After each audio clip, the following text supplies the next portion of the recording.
গত বছর ঠিক এই দিনে আমরা আমরা 4-5 জন মিলে ডেলো পার্কে বেড়াতে গিয়েছিলাম।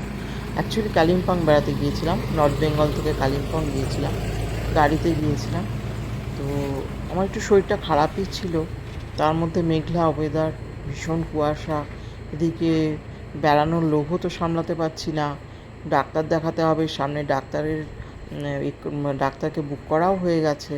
তার মাঝে ভাবলাম যে ঠিক আছে, কোনোভাবে কষ্ট করে হলেও যাই, একবার সুযোগ যখন মিলেছে একটু ঘুরেই আসি। তো গেছিলাম। তো একদিন আমরা ডেলো পার্ক সহ আরও বেশ কয়েকটা 3-4টে জায়গা কালিম্পংয়ের ঘুরতে গিয়েছিলাম। তো ডেলো পার্কে তো বিখ্যাত কিছু কিছু রাজনৈতিক ঘটনার ব্যাপার আছে, সেই জন্য ডেলো পার্ককে এখন অনেকেই চিনতে পারেন, জানতে পারেন। যারা যাননি তারাও এই নামটা শুনেছেন।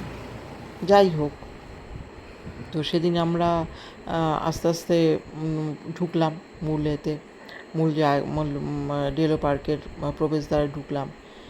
দিয়ে আস্তে আস্তে এগোতে এগোতে এই যে গাছটা দেখছেন, এই গাছটার নিচে আমি দাঁড়িয়ে ভাবলাম যে আমার সঙ্গে যারা ছিলেন তারা বললেন, এখানে দাঁড়ান, আপনার একটা ছবি তুলি। বেশ মজাই করছিলাম, বেশ আনন্দ করছিলাম।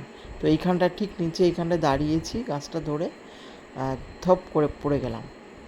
পড়ে যাওয়ার সঙ্গে সঙ্গে তো খানিকক্ষণের জন্য আর কোনো সেন্স ছিল না।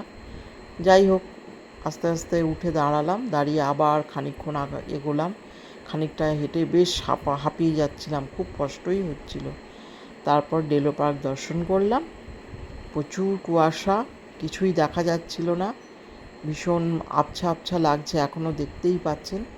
যাই হোক, তবুও আপনাদের দেখানোর লোভটা সামলাতে পারলাম না, আপনাদের সঙ্গে এই অভিজ্ঞতাটা আমি শেয়ার করে নিলাম। ফিরে এসে ডাক্তার দেখিয়েছিলাম, বেশ বড়সড় একটা রোগ ধরাও পড়েছে, এখন একটু ভালো আছি। ধন্যবাদ।